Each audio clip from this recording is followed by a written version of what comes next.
Welcome to the Tournament Poker Edge podcast, brought to you by TournamentPokerEdge.com, the only podcast dedicated exclusively to poker tournament strategy.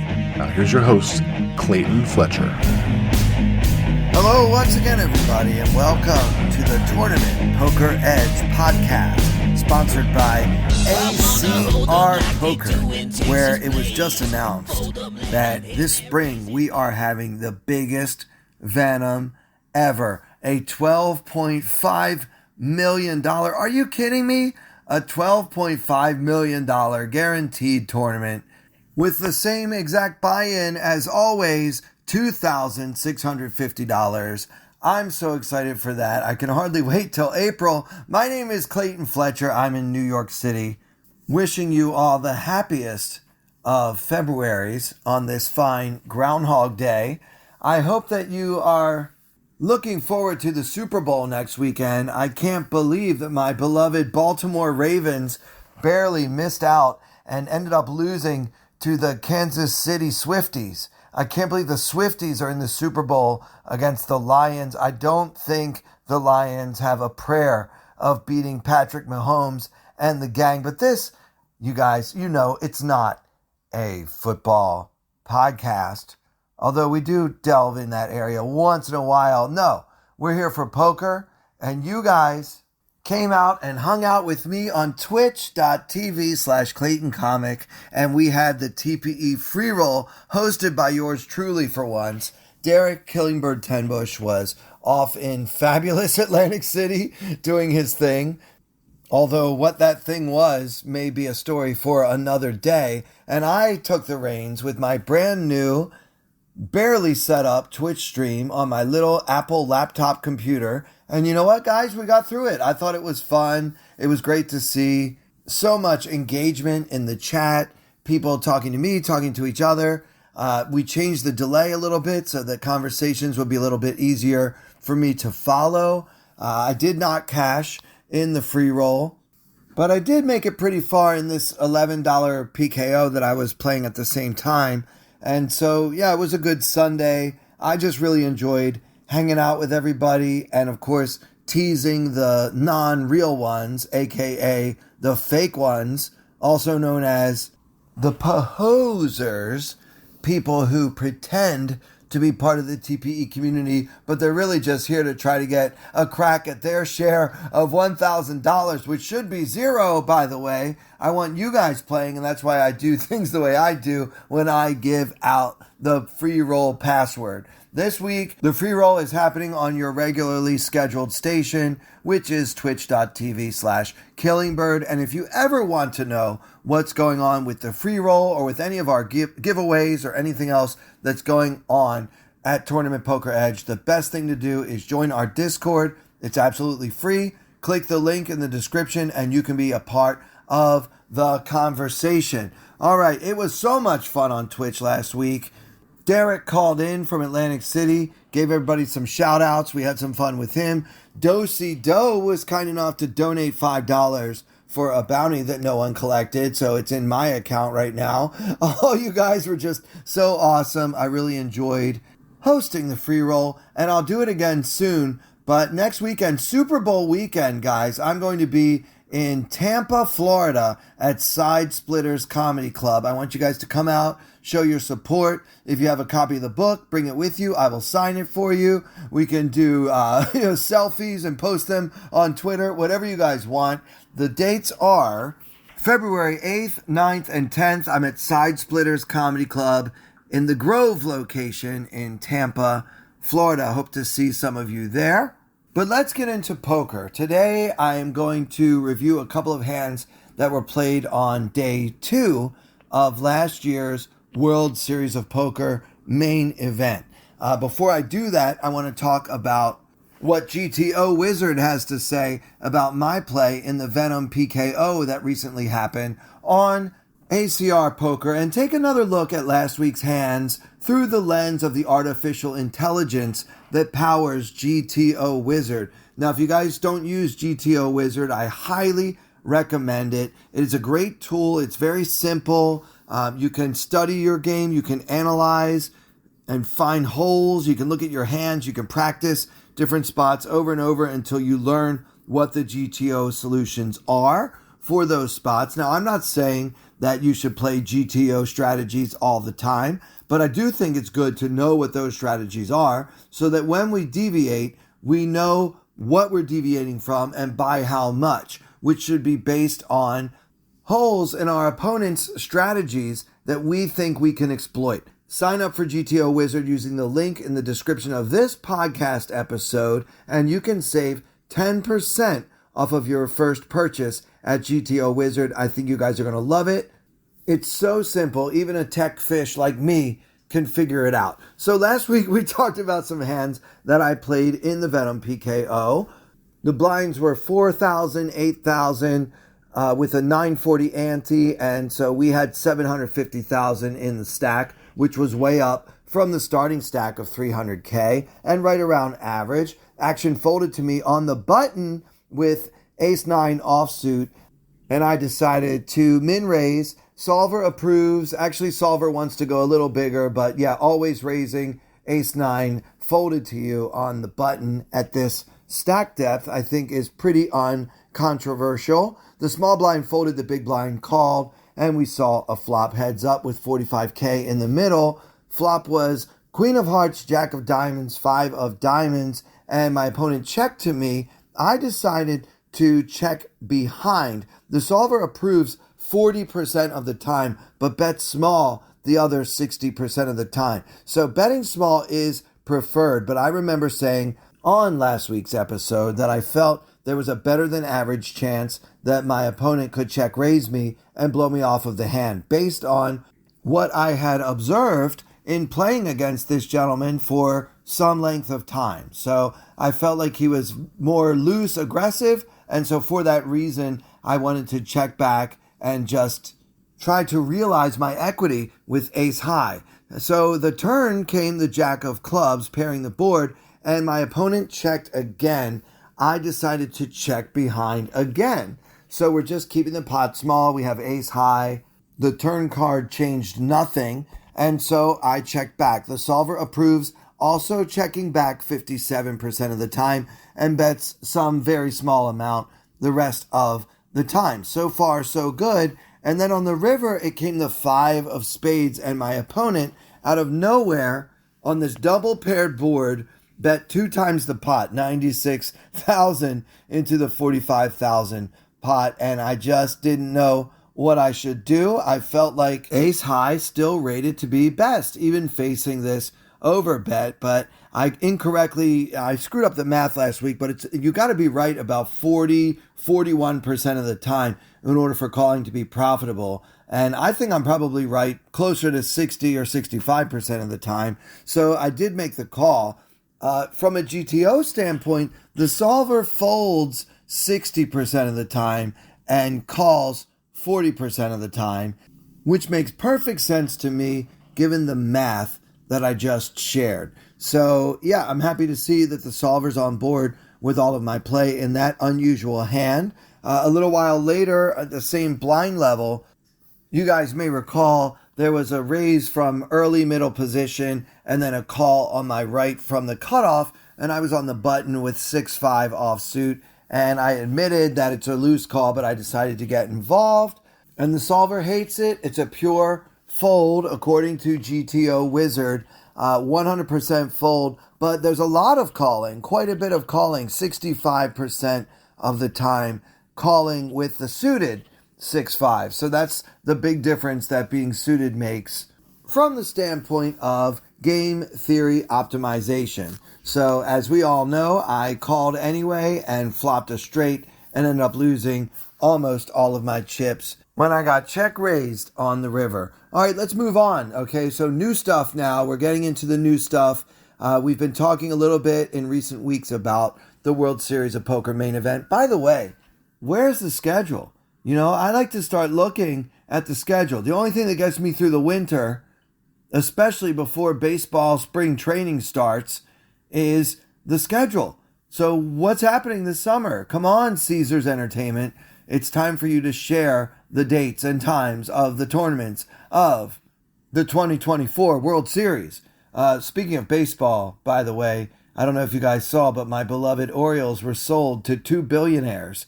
And I think that's going to be great news for everyone in Baltimore who is sick of the ownership group not spending the money to get the players we need to bring home the championship. But again, this is not a sports podcast. All right, so we're in the main event. It is day 2. I'm not actually playing at this table. This is as seen on Poker Go.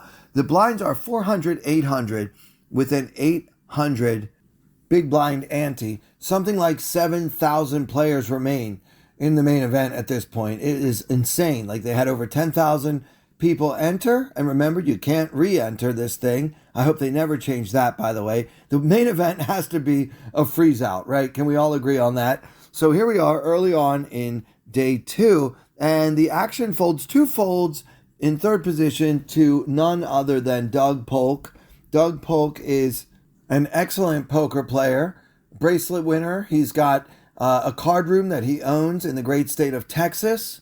And I know a lot of people, they have mixed opinions about him. He's a polarizing figure in the poker community, but I'll be honest, I like the guy. Okay, so I'm happy to see him on my TV screen. He's got 300,000, which is absolutely ridiculous at this stage of the main event where the average stack is something like 85,000. This is crazy that he would have this big of a stack this early on. He is one of the chip leaders in the whole tournament with almost 400 big blinds. That is just ridiculous. An expert player, a world-class player at your table in the biggest tournament of the year, and the guy's got 400 bigs. That's just not fair. It's not fair. Anyway, Doug opens to 1,800 in third position with the Jack of Spades, 10 of clubs, and the action folds to our big blind, who is I believe a Croatian player.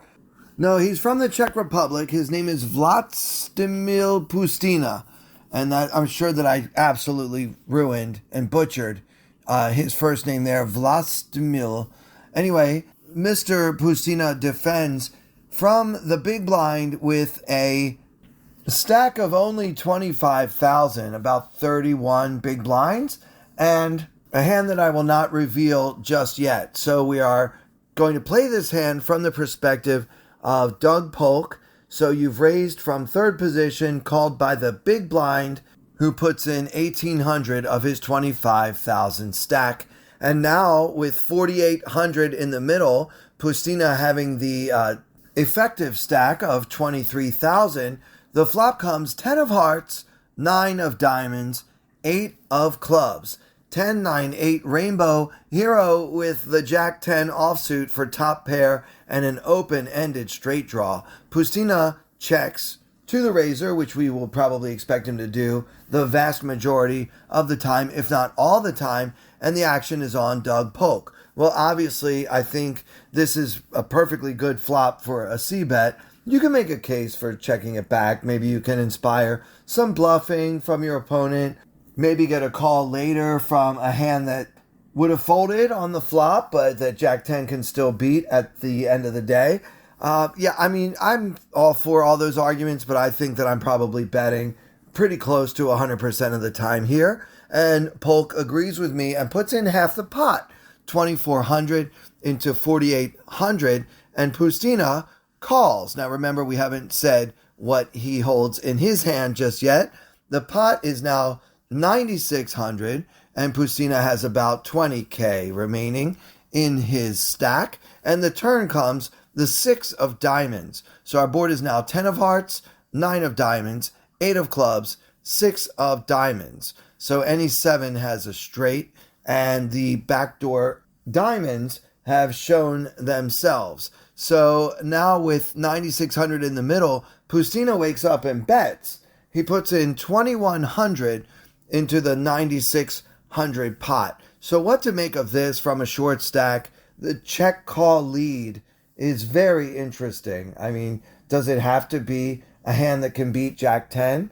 If it does beat Jack 10, shouldn't we still call with the open ender? Is there any reason for Polk to raise here? Maybe try to get all in against a hand like 8-5 of diamonds or ace-8 of diamonds, something like that. I mean, I think there's a case to be made, but, there's no reason for Polk to increase his variance it's fine to just call and see what happens on the river. There's some chance a pair of tens is still good, of course. Top pair is usually good. But yeah, that six of diamonds does present a few different problems. So Polk does make the call. And now with 13,800 in the middle, Pustina with just 18,000 remaining in his stack, the river comes the eight of diamonds, pairing the board and completing the backdoor flush draw. So our final board is 10 of hearts, 9 of diamonds, 8 of clubs, 6 of diamonds, 8 of diamonds.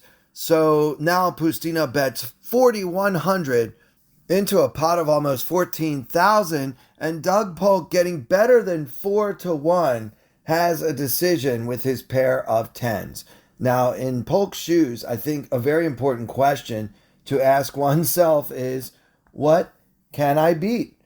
What does he bet the turn with that doesn't have me beat now on the river? And honestly, guys, I can't think of a single hand. I really can't. I don't know. Does he lead out with a pair of nines? Every draw came in. And you can see Polk on the video, he's getting more than 4-1. He needs less than 20% chances of winning in order to make calling break even. And yet, if there's nothing we can beat, then it really doesn't matter what pot odds we're getting because we can't beat anything.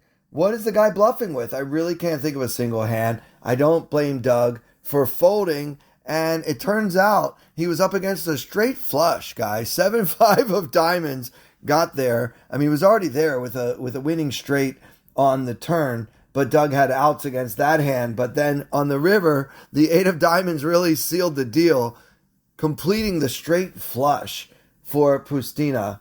But for Pustina, despite having good fortune in that hand, he did not end up cashing in the largest main event in history. All right, let's do one more hand from this same level, maybe about half an hour later. You guys have to remember the main event has 2-hour levels. So just because two hands were played in the same level doesn't mean that they were necessarily played back to back. So it's still 400, 800. And in second position, off of a stack of 80,000, a player named Aditya Prasetyo, who's been around for quite some time, about 2 million in lifetime cashes, an American from Massachusetts. He min raises to 1,600 off of his 100 big blind stack with ace of hearts, king of clubs. The action folds around to the cutoff, who is an older gentleman, last name Owens, who has been very snug, very, very tight. And he puts in the world's smallest 3-bet. He makes it 3,300 off of his 100 big blind, 80,000 stack. And now the action folds to the small blind. A player from China named Liang, who has 174,000 in his stack, so 200 big blinds. We are playing some deep stack poker here. So it's a little strange to see someone cold call a 3-bet from the small blind. And I imagine that solvers would probably have us never, or at least almost never, doing that. If you're not happy to 4-bet facing this action, it's probably better to just fold. Too many things can go wrong. Even if they just all call, you're still going to have to see a flop from out of position in an inflated multi-way pot where you have shown zero aggression so far. It's just not a good recipe. So I'm not really sure if he's never, ever, ever supposed to cold call from the small blind, but I don't think it's something we're supposed to be doing a lot of, if ever. But he does cold call. And by the way, guys, I'll tell you what everyone had in just a minute. At that point, the pot was 9,800. After the raise and the 3-bet and the cold call, we've got 9,800 in the middle, about 12 times the big blind. And now it's up to our original raiser, the big blind folds, and our original raiser, Aditya Prasetyo, goes all in for 80,000 with the ace king. This really shocked me, guys. I do not like this play one bit. In Prasetyo's shoes, I think that 4-betting is totally fine. I might have made it 14,000, 16,000, something in that neighborhood, just to, kind of see who's serious and who isn't. I don't see any point in putting in 100 times the big blind with this many opponents, one of whom has already 3-bet me, and one who cold called out of the small blind, and I can't know that that's not a trap waiting to happen. So, yeah, I hate this play with ace-king. I think this is way too much risk for not enough potential reward. Obviously, he was trying to take it down and just win the 9,800 that's already out there, but risking my entire 80,000 stack, really, you're never getting called unless somebody has queens or better. And if they've got kings or aces, you're really in trouble. And I know you block those hands, but that doesn't mean it's impossible for anyone else to have them. Look, the main event is a very slow structure. You can play much more methodically. You never really have to put in 100 big blinds into a pot that only has 12 big blinds in it in any tournament that you're playing, but especially not this one where the structure is so slow and it's a 2-week tournament. There's no reason to try to invite a coin flip or worse at this point in the game with just ace-king. I don't like it, but it did work out for him. Everyone else folded, and now I'm happy to tell you guys what the other players had. So we opened with ace-king offsuit. We got 3-bet by an old man who hadn't really played too many pots at all, and oddly, he had the ace of diamonds, 10 of diamonds, kind of random, but I guess he didn't want to flat, so he just put in the smallest 3-bet. The small blind who flatted had pocket fours, so it kind of makes sense, but the problem with playing that way is it looks like exactly what it is. A pocket pair that doesn't want to keep raising. So, I mean, good for Prosetio for taking it down and winning the pot and not busting out of the main event with ace-king and 100 big blinds all in pre. But yeah, I don't like the risk to reward ratio, if you will. I don't like the ROI there of just winning 9,800 and having to risk 80,000 to do it. That's going to do it for this episode. Guys, if you're not yet on ACR Poker, I recommend you join now and get involved. Try to rack up enough of a bankroll to join me in April for the $12.5 million biggest Venom in history. I can't wait to play that tournament in my pajamas. And if you want to join ACR Poker, just click the link in the description of this podcast, and you can get a 100% first-time deposit bonus up to $2,000 by using the promo code TVE. And for everyone here at Tournament Poker Edge, with special thanks, as always, to our very generous sponsor, ACR Poker. My name is Clayton Fletcher. Thank you so much for listening. I wanna hold them like they do in Texas plays. Fold them, let them hit me, raise it, baby, stay with me. Luck and intuition, play the cards with babes to start. And after she's been hooked, I'll play the one that's on her heart. Oh, whoa, whoa, whoa, whoa. I'll get her heart, show her what I got. Oh, whoa, whoa, whoa, whoa. I'll get her heart, show her what I got. Can't read mine, no she can't read a mile. Poker face, she's got to love nobody. Can't read mine, no she can't read a mile. Poker face, she's got to love nobody. Poker face, poker face. Poker face, poker face. I wanna roll with her, a hard pair we will be. While little gambling is fun when you're with me. I love it. Russian roulette is not the same without a gun. And baby, when it's love, it's not rough, it isn't fun.